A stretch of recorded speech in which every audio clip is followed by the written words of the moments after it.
Здравейте, приятели! Добре дошли отново в градината ми. Повод да направя това видео е, че вече доста хора почнаха да ме питат можем ли да започнем резидба на дръвчетата. Какво ще стане, ако сега започнем, и въпроси от този сорт. Така че тук бих искал да споделя с вас моето мнение за тая тема. Задължително трябва да се изчака листопада и поне седмица-две след това. Както примерно сега, тази нектарина, листата почти са опадали. Теоретично, ако мога да изчакам още 10 дена, 14, ще мога да започна да правя резидба.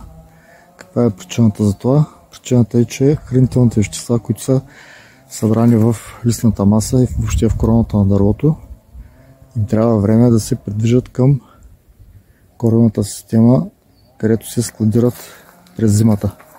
Ако започнем да режем с листа на дървото, голяма част от тези хранителни вещества ще бъдат безвъзвратно загубени.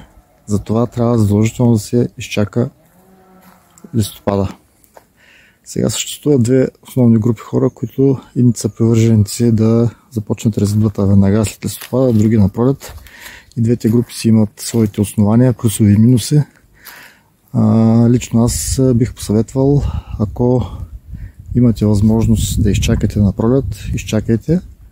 Ако имате по-малко дръвчета, това при всички случаи ще бъде възможно. А ако не можете, имате повече дръвчета, най-вероятно няма да имате избор и ще започнете още сега. Защо е хубаво да се изчака? Защото, примерно, пак ще се върна на тази нектаринка. Тези клончета са доста тънки и ако сега направя резидба някъде, да кажем в тази област, тъй като вече температурите са значително по-ниски, предстоят да стават още по-ниски, хранителните сокодвижения почти няма, в мястото на отрез няма да може да заздравее. И при евентуално, да кажем, минус 10-15 градуса, най-вероятно това клонче ще замръзне. Пролетта вече, когато рискът от такива температури го няма, няма такава опасност. Това са съображенията единствено. По-дебели клони могат спокойно да се режат и зимата. Минус 10 градуса въобще не прече. Аз лично сега правя груби резидби, такива по-дебели клони. Ето вижда се на тая ябълка, където съм варосал такива по-големи отрези. Те съм ги правил миналата седмица. А вече финната резидба ще я оставя за на пролет. Ще ви покажа на една ябълка,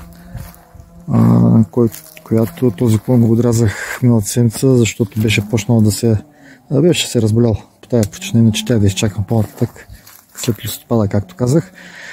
Тук съм замазал с паста, така, която само си я приготвям. Имам такова видео, може да видите спокойно как я приготвям и как я използвам. Иначе като цяло е много добра идея след резидба да се направи и третиране с самият съдържащ препарат, да кажем бортолезов разтвор. Сега зимата с 2-3% на пролет 1, с цел дезинфекция на отрезите и предотвратяване на гъбични заболявания. С тази красива райска ябълка ви казвам довиждане. Ако имате въпроси, ги оставете в коментарите. Харесвайте това видео и се абонирайте за моя канал. До нови срещи, приятели!